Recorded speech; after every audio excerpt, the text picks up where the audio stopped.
Hello everybody! Today we're going to be learning how to paint a watercolor flower with semi-transparent petals. So you will need a watercolor paper, set of watercolors, napkin, and a cup of water with a paintbrush.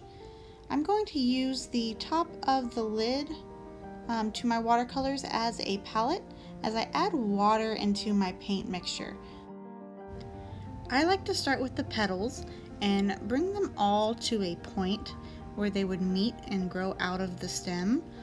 And I'm going to start with 3 or 4 different petals here. Now the most important part is that they do not touch, because watercolor paint will bleed into one another if it touches at all. So make sure your petals do not touch. The shape of the petals are dependent on how you would like them to look. Right now I'm using a sort of teardrop shape where the point goes all into the middle. But I've also used a sort of rounded diamond shape before as well. It's just what you prefer. To make the petals have a transparent look, we're going to use a method called the pull away technique. So use a clean, damp brush to kind of soak up like a sponge the color of the wet paint that's on the petal. Now the key here is you don't want to go all the way to the edge. You want to have a sort of darker lining on your petals. So I'm only pulling away from the middle and letting it fade out into the darker color on the edge of the petal. Notice how I'm wiping off my brush in between times that I soak up the color. Think of that as you've filled up a sponge and then you're squeezing it out. Sometimes I need to rinse off my brush as well to get some of that excess color off, and then go back and pull away whatever's there.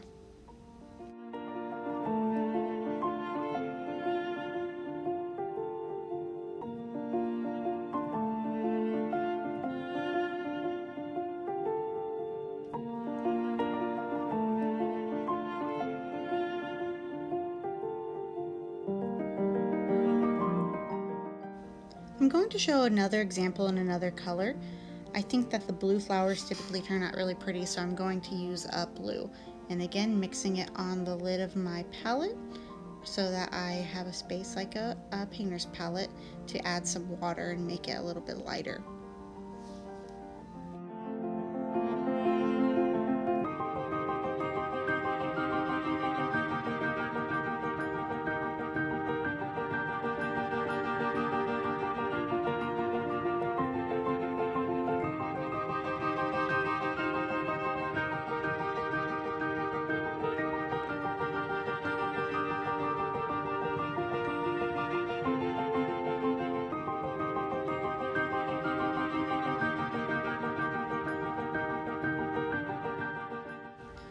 Before we can add any more petals to our flowers, these have to dry completely. So we're going to take a break on the petals and move on to our stems and leaves. On my watercolor palette, the green I have is not very natural. So what I'm going to do is get a little bit of green and mix it with brown on the lid of my palette. That way I get a little bit more of a natural green. When you have a green that you like and you're ready to paint the stem, think about it as making a letter S, but it's really stretched out.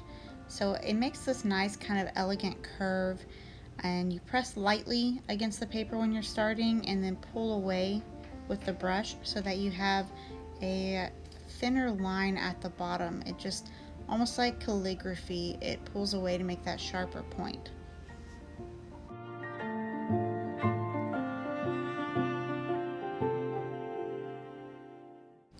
When we're ready to go ahead and add our leaves, we're going to use the same color that we did for the stem, and we're not actually going to let the leaves touch the stem that we already painted, because just like the petals, if they touch, they'll bleed together.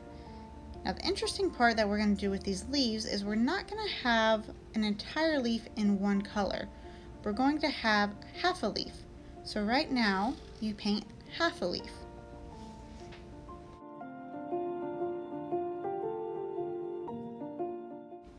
For the second half of the leaf, what I'm going to do is use the same color but water it down a little bit because I want it to be lighter.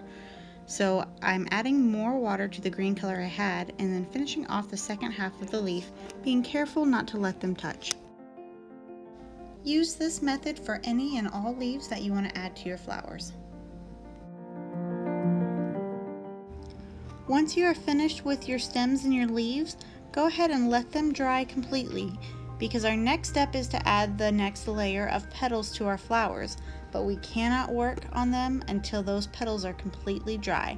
So take a moment, take a break, go get a snack if you need it, and come back and I'll see you in about 10 minutes.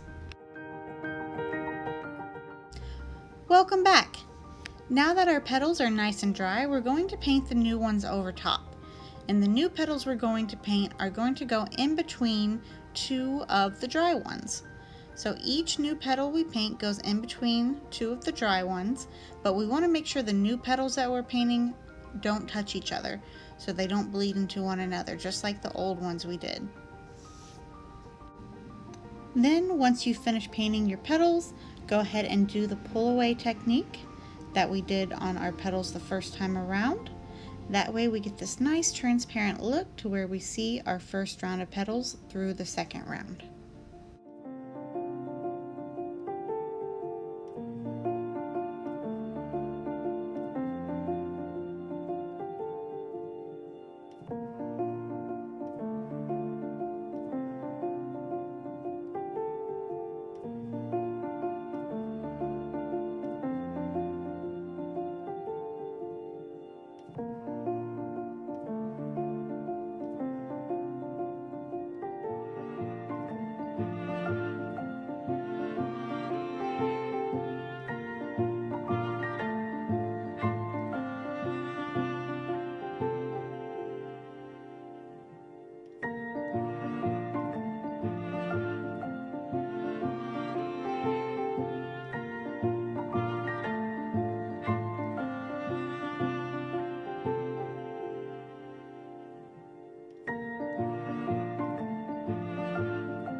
And there you have it, 2 beautiful semi-transparent watercolor flowers.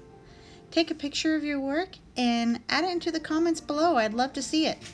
Until next time, thank you for watching.